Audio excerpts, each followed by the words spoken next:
Good afternoon, everybody. Welcome to MenTalk, Health for Men of Color, sponsored by the Alumni Association here at the University of Maryland.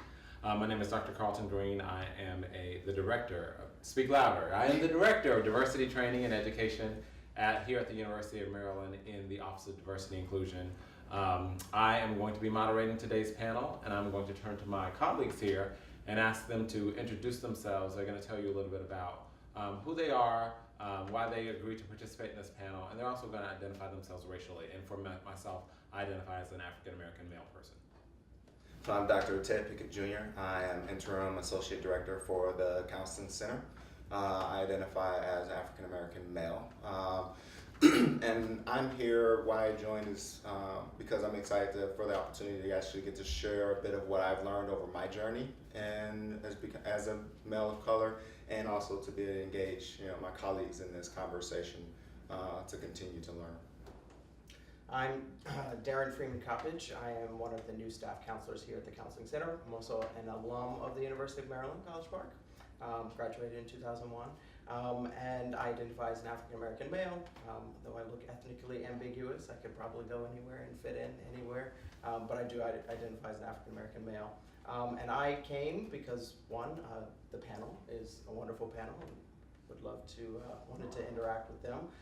And personally for me, growing up in the black community, my dad was a preacher, big black church. I grew up in, I went through in my 20s a period of severe depression, and I didn't have really a context or a language for thinking about that, for talking about that, and so psychology was very helpful for me, but it was something very difficult to access because of my cultural context. And so I just have a passion for making sure other people have a little bit more knowledge and depth about these issues. Hi, I'm Matt Miller. I'm an associate professor in the College of Education here at Maryland, and I'm a co-director of training of our counseling psychology program. I identify as Korean American male, and I believe that mental health issues for men of color are real, that there are some real challenges, nothing inherent to being a man of color, but just given the way society and history has kind of unfolded, there are a lot of issues that are unique challenges, and I believe that psychology offers a lot of insight that can really help people kind of make it through some of these challenges, and I personally have benefited, and so I'm happy to talk about it, and I think it's really important. Thanks.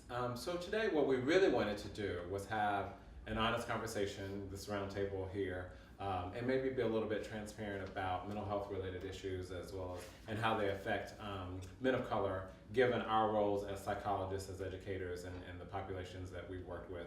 A lot, and many of us have worked with people, men of color, in addressing some mental health issues. Matt, Darren, and Ted have already said this, but one of the reasons why we wanted to be here as well is because we don't talk enough about mental health as it applies to men of color. And so we wanted to kind of pull back the covers a little bit on it and see if we could have this conversation. And we also know that because we don't always talk about these things in an open and honest way, we oftentimes can cope in very destructive ways. And so we want to talk a little bit about that as well, okay? So we're going to start off really just by kind of having the panelists talk a little bit about where they are and what they're seeing. So my first question to the group is, in your work with men of color, be that in counseling or in the classroom or in professional settings, what are some of the common themes that you see that men are coping with in these settings? So, I would say one of the big things I've seen with men of color is a lot of stress, a lot of anxiety, the desire to perform, the need to perform, but also feeling uncomfortable, feeling unsafe, feeling uncertain in this space, but also not really having a lot of supports around us. We tend to have our friends and we'll talk to them, but much of the conversations tend to be jokes, tend to be going out partying or drinking, but nothing that really does speak to the anxieties that we experience. Most of that tends to get pushed down, and so we come from various communities, but we all have this desire to succeed.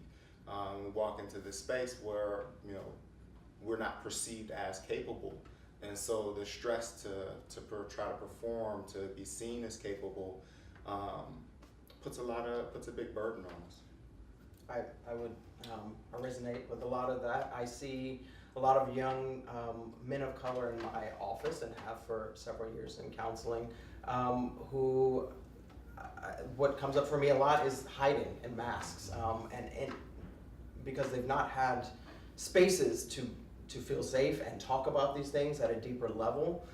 There are certain things that we are very comfortable talking about as men of color, like our experiences of racism, for example. What we don't talk as much about is how much those sorts of things impact our mental health, how much those stressors in life make us feel bad, make us feel down, how we internalize those things and see ourselves in very negative ways. And when I'm working with students of color, and particularly men of color, it takes me a really long time to sort of dig down into those levels, because there are these masks up that we have to keep on in our communities and in a predominantly white culture that require us to stay strong and not admit any vulnerability or weakness. And so it takes some time to sort of break through some of that and get to some of the deeper issues. Yeah, I mean, I think, you know, the thing that I see in some of the work that I do is the real challenge and difficulty and lack of preparedness or training or teaching or learning about just dealing with emotions. And, you know, being a man in today's world, and really, you know, the model of being a man is really like the white man model, but is being strong, nothing ever hurts you, you're you know, undefeatable, there's nothing that can penetrate you. And so when you have feelings of sadness or rejection or loss or anything that is not being a man, like the only feeling that is acceptable is anger and rage, and we're all good. I'm really good at expressing that and coping in that way. But when it comes to being sad or alone or feeling, you know, doubting yourself, I feel like it's a real challenge for men to own that and talk about that, especially with other men, because there's a real stigma that really prevents that. And I feel like that's a real challenge that really gets in the way of mental health, because we all, you know, people experience wide ranges of emotions, and if you are ill-equipped or don't understand that about yourself and aren't able to kind of go with that and have that experience, then it can really kind of, that gets bottled up and eventually starts to build and kind of overcome. And I think the saddest thing I see with students is just this pervasive sense of loneliness. Yeah. And you have these people and you have these friends, but you're still so isolated. Yeah. Because we all know that, you know, we've all attempted to try to emote, and then you get the man up or buck up, and we all know we don't like that response. Like, none of us like the response, but we tend to be also ill-equipped to provide a different response to our friends, Yeah. or to even say, that hurt, you know, I need something else. So it's interesting to come back to that, because one of the things that I felt like all of y'all pointed out was a sense of emotion that we don't necessarily know how to deal with, or we haven't been trained to deal with. And the two of you actually use phrases that I kind of want to ask you about. I think, Darren, you used for like hiding, maybe wearing masks, and Ted, you talked about pushing it down, pushing down emotion. Can you talk more about what that means in order to make it plainer for people when you're referring to that? Go ahead. Yeah. You know, it's a really interesting thing of the reflex that we have to just push it, just to tap the emotion down. So that if you see something that might make you feel sad, or if you see something that might make you feel regretful or something like that, we have this shamed, or you know, we have this immediate reaction to figure out something that we'll say in our head to press it down, so that we no longer experience that, which then goes to that mask. It Right. just And it's not even conscious. It is a reflex that you automatically do it, and you've been doing it probably since you were 4 or 5 years old. When our culture has said that it's no longer acceptable to be able to do things like cry. If you fall as a 3-year-old and skin your knee, you can cry. You fall, you hurt yourself at 14, you cannot cry because that's weakness. And so we wear these masks, we pretend like, we act as if that didn't hurt me, that didn't faze me, I'm good, I'm strong, I'm being a strong man, I'm being a real man. And so there are no spaces where we can have a different expression of our emotions. That's where the mask comes in, that we have a serious mug, we have a happy face, we can laugh, but we can't cry. We can't feel embarrassed and show that we look ashamed, because those are signs of weakness. And so we've learned to wear, and it becomes automatic. We don't even think about it. I didn't even realize I was doing it until I got into psychology and had supervisors as I was working with clients who would view my videos of working with clients and say, why did you react that way? She's telling you something really, really depressing, really sad, and you just have this blank face on. And I just didn't even realize that I was responding inside, I felt it, but I didn't have an expression for it, and I had to learn to develop that. Okay, great. So we also want to let people know that if you want to send in questions via Facebook Live, you're welcome to do that. Our producer, who is off screen, will provide us with the questions if they come in. One of the ways that we wanted to frame the conversation was really to be thinking and talking about stress, which Ted and Darren and Matt have already put on the table. And when we're talking about stress, all of us experience stress, right? Some stress can be healthy, but there's also a way to just be thinking about stress as being you don't have the capacity to cope with what you're being asked to do, right? You don't have the resources to actually be able to continue to function, which is just a pretty rudimentary definition of stress. I'm wondering if we can talk about stress as it relates to the experiences of men of color, right? And maybe because y'all have already kind of started talking about it, maybe we should just begin to lean in and talk about what is it like for men of color to have to cope with racism, to cope with microaggressions, to cope with prejudice in whatever settings that they find themselves in, or the settings that we find ourselves in. What is it like to have to cope with that? I'm happy to report that I've never experienced racism.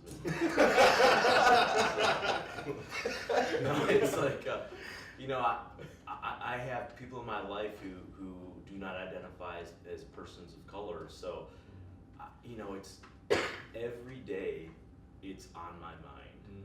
Every day there is this cloud of experiences of racism, and sometimes it's the knowing I'm gonna go somewhere and thinking, oh, this is a prime place for me to get somebody to do something. It might be that I'm still thinking about 2 years ago or last week or yesterday in a meeting where somebody said something, and and so that context is like every time I walk into a room and I get a look from somebody, a lot of people will say, oh, it's probably because you were doing something else, and of course it could be, but those are the people who probably don't have my experience of like it happens so often that it fits right into every other narrative I have of racism. It's just a common experience that I have, and so it's like a default experience that I have, and then also it's usually exacerbated when people are like, well, it's probably people who are trying to help me who are trying to explain it away. So that it's just like this. It's like if I'm old enough to have grown up with Charlie Brown cartoons, and like Charlie Brown's walking around with like this solo cloud like hovering above, it's that's kind of like racism for me. I wish for the day when it's not that, but race experiences related to race and racism are probably one of the most common experiences that I have that are stressful.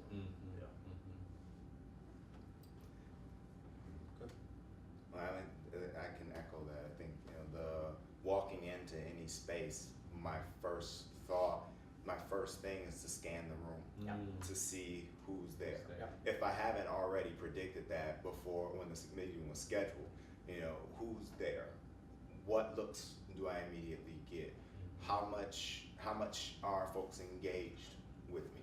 And there's this general sense that, and you experience this on the metro, you experience this in any space of like, you will see who will and will not sit next to you, and how much, what will be said to you. who tends to get around and talk to one another, and this general pervasive sense that I'm not gonna be part of it, and like then if I say something, you don't tend to necessarily always get follow-ups to it. It just kind of disappears into the ether. Or I as a man, my voice will be heard, and I always say as a man, my voice will be heard, but as a black person, my voice won't be listened to. It just disappears, and that sense of, and then having to just sit with that every time. I can't say it, I can't get angry, because then I become the angry black man, and then so that part silences me, and then who am I going to talk to about this afterward, and there's sometimes if there's another person of color in there, you hope that they have the same understanding, and you can just look at them and be like, see Side eye. You get the nod. You get the Okay, nod. I'm not missing this, Yeah. but it's just this constant sort of thing going through my head, which it's not like you're saying, it's part of, every instance may not be, but it's part of a running narrative that I can dismiss some of them, but then I do collect information. This happens a significant amount of time with this person or in this space. Like, it's there. Yeah. Probably, before you jump in, Darren, I think that one of the two things that I hear y'all saying that feel really common is, and maybe we need to talk about these cumulative experiences of racism that we have and what that means for us. But the piece that you're putting on the table, Ted, about putting something out there and having somebody doubt it or not even having somebody validate it is really about not having your personhood validated, right? It's about not having your experiences validated, which then puts you in your head to begin to think, am I crazy? Right. Am I not seeing what's actually happening? Which is in some ways the beginning of you beginning to chip away at your own self, your own ego, right? Absolutely. Your own ability to be able to navigate situations, which then robs you of your self-confidence, Right. which puts us on the road to mental health concerns. Exactly. Yeah. And I wanted to kind of speak to that, which is what we don't often talk about, is the effects that has on I think individuals of color in general, but especially men of color, because we only have certain means of expressing it, if any at all. And something I noticed a couple of years ago, that when people would doubt me or doubt what I would say, I would walk into a room and go, this doesn't feel right. And people would go, oh, you're reading into it too much. That used to make me angry, and it still does, but what I started to realize a couple of years ago as I've learned to do some of my own work is it really hurts me, right? Underneath that anger is a lot of hurt, like that hurts my feelings, that feels like rejection, that there's shame around that, there's this constant self-doubt, that self-confidence, and you wondering, like, am I crazy? Like, maybe I am reading too much into it. Maybe she didn't really mean that when she said that. And that has the accumulated impact that has on people, just slowly just whittles you away as a person. And I think there's parts of what we're saying is just this experience of people of color, but as you're saying too, the part that becomes part of the male of color is when you feel that shame, when you feel that rejection, when you feel essentially that vulnerability, since we're socialized to be in control and to be in power, we have to rise up against that. Right. And then so that becomes anger in other ways. And it also becomes something that even though I may talk about some of the racism in my experience with other folks of color, I won't say it in that way. Yeah. I won't say I felt hurt. I won't say I felt rejected. I won't say those things because it makes me look like I'm weak. Yeah. I will present it in a way that still makes me feel powerful. Right. Yeah. But expresses this bad thing or this, I have other words for it, that happened, but doesn't really get to the core of it. Yeah, that was like real what you just said, because it's easy for me to get angry. I mean, my internal process is I never doubt myself, and this may be the way I've been socialized to be a man. It's like, I'm not wrong, you're wrong. This person, it's never, you know, my partners, I was like, it must be such a burden to always be right. But that's so when I experience something, I know, even though I could be wrong, but it's never am I wrong? I'm like, no, I'm not wrong. But what I am is it's really sad, but that's never the story I tell. The story is I was like this, you know, bleeping, you know, and I'm angry, but it's, you know, I wrestle with trying to disentangle what it is to be a man, because what it is to be a man. I know to be professional, I won't use any of the words that I normally use. It's a bunch of nonsense, but I still have internalized that, and so one of the things that I've internalized is being in control. And you're not going to hurt me, but you know, at the end of the day, it's for me being like a Korean American or Asian American, like one of the things of the intersection of racism and being a man or masculinity is that Asian men aren't really seen as ever being a man enough, and so that's another thing that I have to rise up against. And so all of those things underline that is real sadness, because I've internalized some of that message about what it is to be a man, and also like that I can't acknowledge this sadness. I can only embrace the anger, and I'm really good at that, but that's not the only thing I need to be embracing. Yeah, we were talking at the beginning about, or one of the things that I said at the beginning about the destructive ways of coping, and I think what you're pointing to, Matt, is that when we feel this anger, which is acceptable, socially acceptable for men, it can look like argumentativeness, or it can look like competitiveness, or it can look like control, right? But it never looks like anything vulnerable, it sounds like, right? Which I guess that's an important place to be in, to be talking about vulnerability, right? And Matt, you were beginning to point towards that. I feel like you were beginning to point us in the direction of having a conversation maybe even about toxic masculinity a little bit. I guess I'm wondering, in your experience with clients or with students, or in your own experiences, what makes it difficult for us to be vulnerable? Like how do we, go ahead, Tim. I would say, I remember one of the presentations we did a few years back, I think around Trayvon Martin and whatnot.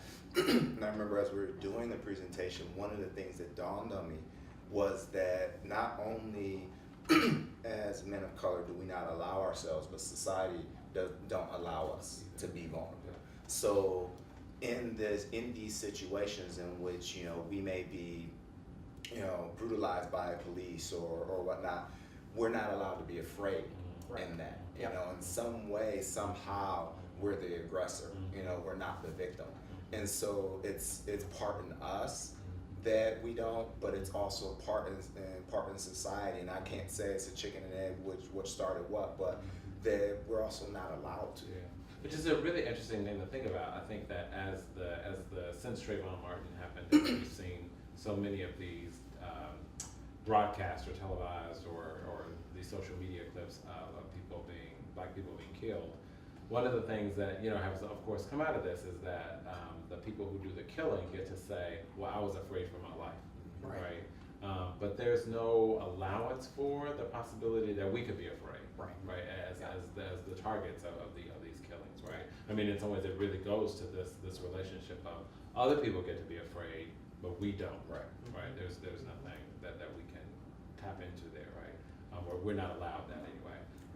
What about other pieces? What makes vulnerability hard for us? In my own experience and in my experience with working with clients, and I think this is true of clients of color in general, for me, I know it often takes a longer time to get to sort of deeper things. That I very intentionally have to keep things shallow so as not to scare someone off, because in communities of color, we don't often talk about this stuff. And to talk about it too quickly, too soon is scary, and people just kind of like reject it out of hand because it's different. And so I see this particularly with in the Black community. I see it in Latinx, but especially among men in communities of color. There's this, you have to get past so many layers of cultural layers of protection that we need to survive in a racist world, and protection that we need to survive in our interpersonal context with other people of color. And so vulnerability feels, and we're told from a very young age, vulnerability is weak. And for a man to be weak is to be nothing, or even worse than nothing, to be something disgusting, right? When I grew up, to be a black man was intrinsically connected to your entire value, your personhood is all about your masculinity. And if you are weak, then you are a fag, you're a pussy, you're something disgusting, something wrong. And so vulnerability, we're told, is feminine. Vulnerability, we're told, is weakness. And I always tell my clients, it's actually easy to not cry because you've been doing that for years. It's reflex now. To cry in front of another man would take incredible emotional courage and strength. So there is this paradoxical strength that comes with vulnerability, but how many of us are able to get there? A few of you have made references to with other men, right? With other men of color, right? Which I guess I'm picking up on that's part of the dynamic. How is it that we be vulnerable with other men, or what is it about our relationships with other men that affects our ability to still be our whole selves? You want to talk a little bit about that? Yeah, I mean, I think I've been working on this stuff for years, and I still find it hard. And the idea of, first off, crying, even though I know it's healthy, and I wish I had a better capacity to do it, so much of it has been whittled out of me that it's hard to get me to cry. And then the idea of crying in front of another man, and then the idea of crying in front of a male of color, I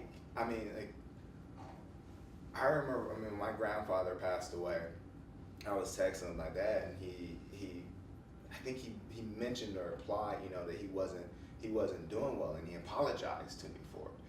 And I saw that and was like, what is to apologize, And I've read those stories of men who, they've had somebody, die in their lives, and the family exits the car, and the son sees their father crying, and the father's apologizing as he's crying, but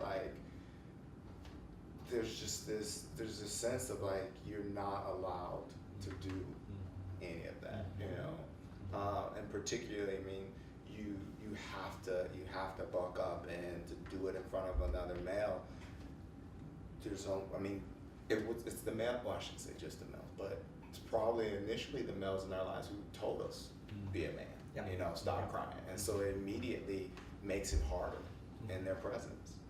And there are also women who Yeah, tell yes, us. that's why I took the pause. Lots of systems tell you that. Yeah. I mean, I think one of the mental health, related to mental health, that the more we buy into this idea that we can't have that part of ourselves being vulnerable, connecting to those emotions, and not connecting to other men with affection, thinking about, I know people who are they'll say I love you if they're after a couple of drinks or something, but it's rare to have an engaged, affectionate relationship where you are vulnerable, you're disclosing, and I feel like we are robbing ourselves, and this message robs us of a part of life that contributes to mental well-being. Right. The more we can be connected emotionally to other people, other men in our lives, other people, kids, anybody, but the more we're able to not only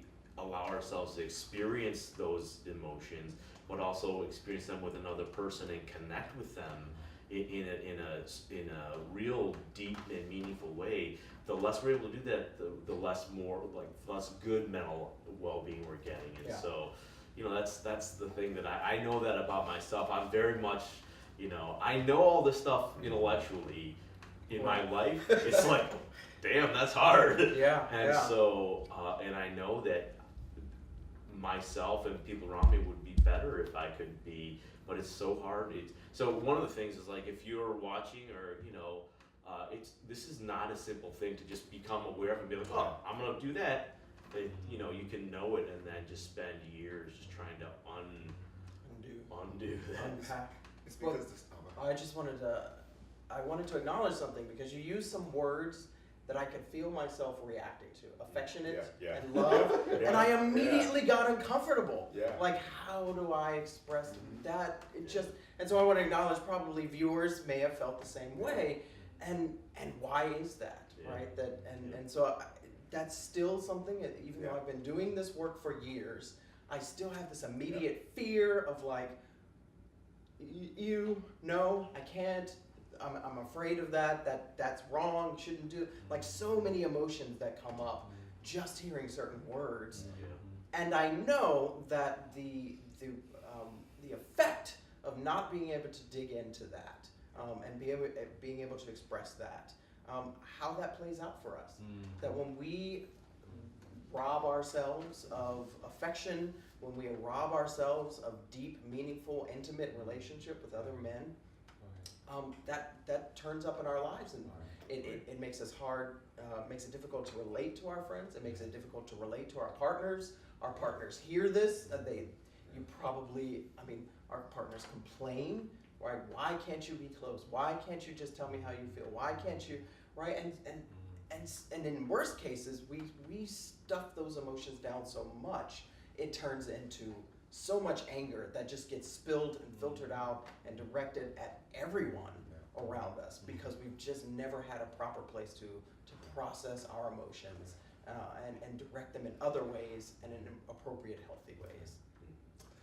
Yeah, and I had the reaction too of, my first thought is, in this process, one of the harder parts is, who am I going to do this with? If I'm going to make these changes, if I'm going to try to have this intimate platonic relationship with this male friend, who is that going to be? How are they going to respond?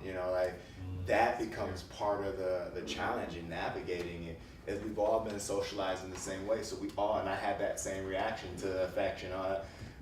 We all have that same thing. And so how do I identify those people? Because otherwise my community, who I'm going to generally be around, are going to, as I'm trying to move forward, are going to try to put me back. Right. And Well, we're gonna start an app and make lots of money.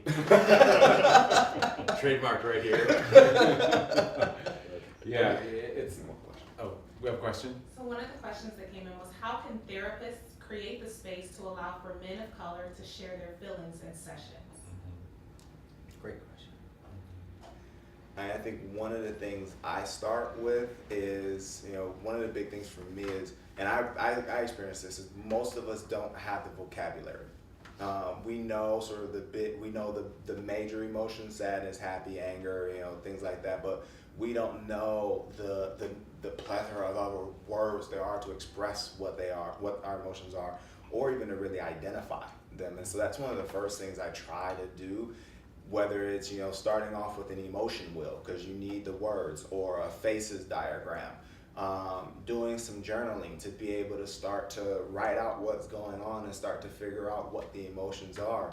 But then part of it is a process, because I always have to bring up in session, I know this is not what we typically do as men. We don't typically talk about this. So I know being emotional is going to be hard. I'm going to do my best to express, and I encourage you to as well. I'm not going to push you. But and as best I can, I also try to self-disclose, because it has been a real part of my experience as well. And as much as we can not focus on me, but as much as, I think a client can see what can be in me, the more they're able to. Now, I still got my work to do, but. Yeah, so just to hone in on a couple things, because one is developing some insight. So when I feel like my client can handle it, because there's got to be some trust there first. When I feel like my client is ready to go to a deeper level, I just kind of acknowledge how difficult it is, right? Just to put it in the room. Wow, to talk about this beyond anger, that would be really weird. That would be really anxiety-provoking, fearful, threatening, what does that bring up for you? And just talking about that, right? So just starting at a higher level, and then working your way down as you can as people start to develop trust. I've got a client I'm working with now a black man who constantly wears a smile to be a non-threatening black man. And even when he's telling me about abusive situations in his life, like really depressing things, the smile is there, and it's shocking. And so we just talk about it, right? It's like, yes, I know that smile is there. I've needed this smile to survive, and it's what I have. And we're just spending our time, weeks now, just talking about what it's like to smile and what it would be like to not smile. What would that mean for you? And so it takes some time, and we don't rush this, as we've talked before. Like, there's just, to create that space takes time and patience and trust, Yes. and willingness to go there, Yes. and just acknowledge these things Yeah. openly. I don't think that I could underscore enough Ted's point about sort of like acknowledging that this is abnormal behavior for us. Yes. Right? To have two men sitting across from each other talking intimately about the details of their life in a way that somebody is probing and asking them questions related to emotions, and using emotional words, right, in the context of the conversation. Because in some ways, what it feels like to me, even as I'm sitting here thinking about it and thinking about some of the men that I worked with, it almost feels like reparenting, right? Like we're really trying to reparent this person, like it was like a 2-year-old person. Not to say that these men are 2-year-olds, but developmentally, emotionally, people could be in that space, and they need to be told that, so you were hurting then, right? And it's okay for you to say that you were hurting then, right?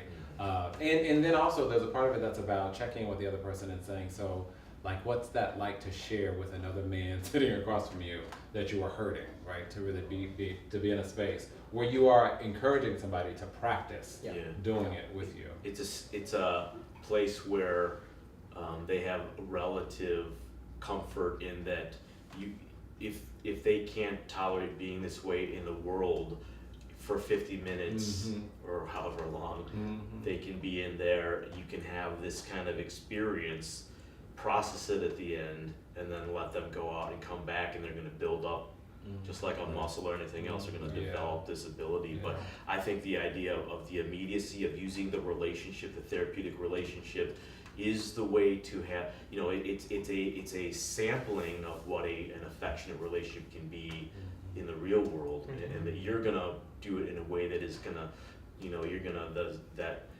go a little bit deeper than they are and kind of guide the way with them. But I taught a class once with naval officers who work at the Naval Academy. They oversee 200 students at the Naval Academy, and I was teaching them basic counseling skills, and a very valid question was like, why are we doing this? Why? And for me, so part of it I think is of helping men who have internalized this message of like, this doesn't matter. Sometimes it's like I provide a logical explanation of like, as an officer, you want people under your command to do their jobs well, and if there is emotional energy being used to address sadness or something, that's energy that they are not able to use on the job. And so that for them was like, that makes sense, let's do this, because everybody needs to do their job at 100%. And so, that's not the argument I make to somebody who's not in the military, but this idea that there's a toll that is paid when you have emotions that are not addressed or expressed. And so we can, if we can spend time, even just a little bit doing that, what you're gonna see like that energy that was used is gonna come back in other ways. It's gonna be a real benefit to you. Matt, that is so on point. Like finding a way to explain what the benefits are of this, because what we're talking about is so countercultural, so against everything that it feels existentially wrong and scary. And trying to convince a client that there is some benefit to this way of life can be really, really hard. And that's why I say time and patience and trust is key. But in my own life, when I went to counseling in my mid-20s, and my therapist spent 3 years with me before I got vulnerable. 3 years. Not that it takes that long for everyone, but that was just my stuff. When I finally did, the freedom I felt for the first time in my life, like I had broken out of a prison, And I realized that this masculine image we live up to is a prison. It is a prison. And I didn't know it for a quarter of a century. But there is such great freedom to finally do that with someone else and connect on that level. It feels weird, but it also, some part of you knows this is right, this is good, this is healthy. It's one of the things I think that you're saying for me that really resonates is thinking about how often I have to come back to, with my men of color clients, explaining, well, this is why we have to talk about it. Yes. Right. Absolutely. You know, even when people are saying like, well, we already covered that, or we already did that. You know, That's the past. right, like, you know, why are we talking about that again? But having to revisit and then and trying to figure out a way in to say, well, you remember how we talked about this, and then when we got to it, there was this emotional component, and then things shifted for you, right? Right. Oh, okay. So we have to do that again. Yeah. Let's try it. Yeah. Let's see what Yeah. happens, right? And kind of you do realize, I'm listening to you, I'm hearing you, and I can still hear and see the pain Yeah. in it, you know. And so just talking about it once just doesn't do it, you know. Yeah. And I echo what you're saying too. Like one of the things in trying to model what this is, you know, and self-disclosing, I'm very open on like, in this process, I'm a much happier man. I don't have that same level of anger. I don't have the aggression. I don't have that barrier that, you know, comes up so often. If, you know, I'm not the one who is the most capable in the room, or I'm not the one who is the tallest or strongest, or like, you know, like I don't feel as, and to be honest, I think the word is, and it's always a challenge to say it, but the insecurity that actually comes with us, and saying that and admitting that is being vulnerable, that we are very insecure, and that what's made me happier is not having that insecurity activated so frequently. Because I think one of the pains and one of the painful things about masculinity is that it's always, in every instance, is judged. You know, how you eat a banana, how you eat yogurt, how you walk, how you So said true. this word, how you pick Yeah. up this People who bag, don't- how you laugh. Like any step I make, I can lose my masculinity Right. at that point. That is a very painful experience. I saw somebody post on Facebook. This guy I know went to college, posted his excitement about Taylor Swift has something on Netflix, and the comments were like, you know, really, and you know, you can question the music choices, but this idea, you know, I can relate to that because I love music, and there are some where I'm like, I don't want people seeing that this is on my playlist. Yeah. Right.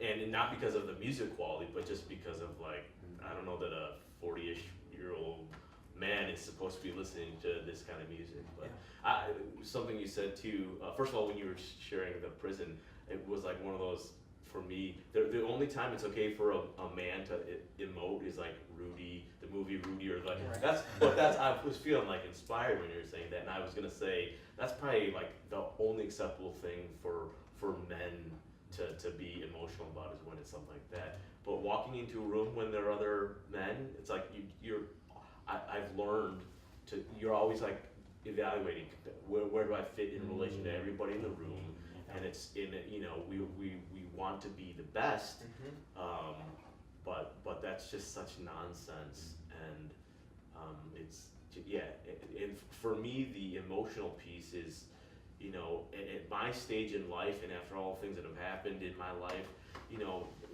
a search for meaning is something that is non-trivial. It's something important to me, and emotional experience is one of the ways in which meaning is fulfilled. And so, you know, for men of color who are at this stage of life where they're looking for meaning, if you're not experiencing emotion and connectedness with other people, that's, you know, that is robbing you of that, I think.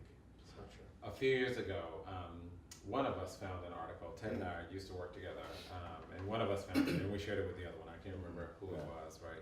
But there was an article about platonic friendship between men, Mhm. right? Mhm. And one of the really profound pieces that the author makes is that as men, we place a lot of pressure on one partner. Like, and it was speaking specifically to heterosexual men about how heterosexual men, and I would probably argue that all men maybe do this, right? Mhm. Place all of our expectations for having our intimacy needs Mhm. met on one person, Yeah. right? Whereas women don't do that, right? They are much more free and open to have their emotional needs met in lots of different types of relationships with lots of different types of women, right? And so even as we're talking about this now and thinking about vulnerability and not wanting to be vulnerable and how we get our needs met, you know, how we become more how we gain more of our humanity or gain more of our own access to our emotional experience. I wonder if we can talk about, or maybe give people some pointers for beginning to think about how to get our emotional needs met, right? How we as psychologists who are still in the process of learning about this, how is it that we get to this place of being much more comfortable with ourselves, which is actually in service of better mental health, right? What is it that we would want people to be thinking about doing? Maybe I'll start while y'all think about it, right? So, you know, we've made references here to some of the destructive ways that we cope can be around being angry and what that anger can manifest as, which is like drinking, or can result in being really sexual. It can result in fighting. What we know is that some of those things happen is because the emotions that we experience happen in our bodies, right? So we need to be able to figure out ways that we can be in touch with that energy, be in touch with our own bodies, even in non-sexual or sexual ways, but to be okay with our bodies, and then to figure out how to have activities in our lives that allow us to express some of that emotion as well. So that's one thing that I would be wanting from men, and even thinking about doing therapy with men, talking to them about their bodies, which can also be a very, delicate, delicate thing to do between men, to be talking about our bodies, because we generally think of our genitals or our muscles or something like that, without actually thinking about our whole bodies, but actually wanting people to be invested in knowing more about their body and how you can take care of it can actually be a really good step to being better in touch with your emotions. And I think, it's like I said, I've started with clients, but a big thing for me has been what was very helpful for me is actually developing language. Because otherwise it's just this big ball of stuff. Because I think you referred to 2-year-olds. I think we are, because at 5, 6, whatever, we were told so many different things to just sort of tamp down those emotions. As we get older, we are actually kind of emotionally in some ways closer to children. Like, we don't, because we have this big ball of emotions that we don't even know how to explain it, which then just becomes anger, because that's about the most that's like the default thing you can do to get hurt, And so to be able to start to label what it is you're experiencing, and how do I even begin to start expressing that to other people? Who is it? And this is where, like, I think identifying someone, and if you can't identify someone, to meet with a therapist, to have someone where you can talk and begin to learn what it is. Because without that, I think like it's just pent up. It is. Right? And so to be in a place where you can talk through some of these things actually probably gives you more access to it. Right. And so to even, instead of talking about it, to even be able to journal about these things could be useful for people.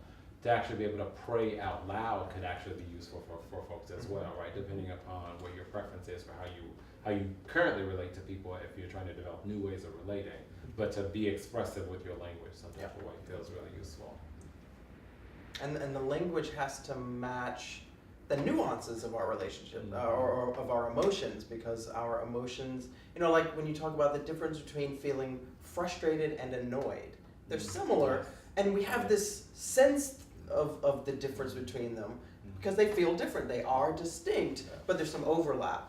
And that happens with our sadness, our hurt, our embarrassment versus shame, or right. So there's all these little nuances, because emotions are they're tricky. They're tricky. Like there's slight shifts in and what they are and how they describe what's happening inside of our bodies.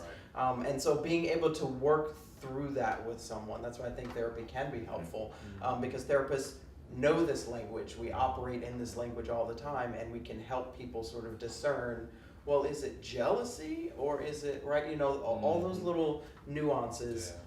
It helps to have someone to talk to who knows how to walk with people through that process. I think for me, like the recommendation I would say is whether in therapy or you have to find out what are the ways in which arouse emotions and feelings in you. And so that, you know, for me, I grew up playing the drums, and so there are times when I'll play the drums and I'm focusing on technical things, but when I know I need to emote, then there's a whole playlist I have where it's just about getting the feelings out. And there are music and songs, there are a lot of like inspirational videos on YouTube that I know if I watch them, it will arouse some kind of feeling, the emotion that I'm wanting. And so when you know what is the thing that brings the feeling you need to express, to do those things. I mean, those are intentional activities that allow me to connect with feelings, and to, you know, that the otherwise it builds up, and this is a way to let that tension out, and then you're in a much better, or for me, I'm in a much better place once I, you know, pound on the drums, and it's not necessarily anger, but just like feel, you know, having some kind of feeling that I'm expressing, and the fact that like there's this kinesthetic connection is just a really powerful way for me to kind of be in touch. You know, it is not an interpersonal way, but for me, these are ways that I know I'm very comfortable doing these and having like some profound like moments of feelings that it's very healthy for me. And that's also pretty interesting too, that I think one of the things with that is it also increases your your tolerance for the emotion. Because I mean, you can use these to, if you know it elicits something, you can use it as something that can help you sit in it longer. Because I think that becomes the harder thing. Like, we're so quick to get rid of it that, you know, it's gonna take work to sit there, watch it, experience it, and try not to engage in those, you know, things that we immediately say of like, oh, but what if that happened? And, you know, that just totally gets rid of the emotion. But it can help increase that tolerance. I think that's and you said it wasn't an interpersonal thing, but it kind of is, because once you're more in touch with you, it frees you to better connect to other people, to your family, to your friends. When you're not spending so much of your emotional and cognitive energy trying to keep everything down and trying to present an image that isn't congruent with with what you're feeling and who you are, that blocks you from interacting with people in a very healthy way, and that's where we get into all these sort of relational problems, and so it has an interpersonal effect. Even if what you're doing kinesthetically is just for you, it has some rebound in other areas. Yeah, I agree with that, because even if I'm going, like, I find, I've been doing this for a while, but when something happens, I can't immediately talk about it. I don't have that capacity to immediately go there. Like, I have to think through it, and that's what I feel like you're doing. Like, I have to think through it, and then I can talk to the person. I rarely, when a person does something that hurts, will I say, you know, that hurt when you said that. It just doesn't happen. And so I've had to learn to accept that I'm going to process through it. Part of it is identifying it. Part of it is amping myself up to actually say it. You know, like you can do it, Ted. You can do it. You know? And then it's the doing. Like, but I have to sort through it and figure out, like, is this? So we're at the end of our time. Oh, wow. So, right. So I think the last thing that I'll say is sort of that kind of falls in line with these things, that as we challenge ourselves to do these things, we should also remember that we will have these instincts that tell us not to do them, right? And we will also have larger societal messages that communicate to us that you shouldn't be doing these things, right? You shouldn't be talking about being hurt, or you shouldn't be talking about affection, right? These things just don't seem reasonable for us, but we actually need to be doing it in order to be able to set ourselves free from the prisons that we find ourselves in. hopefully we'll be able to do more of these in the near future. Thank y'all. Thanks. Thank you.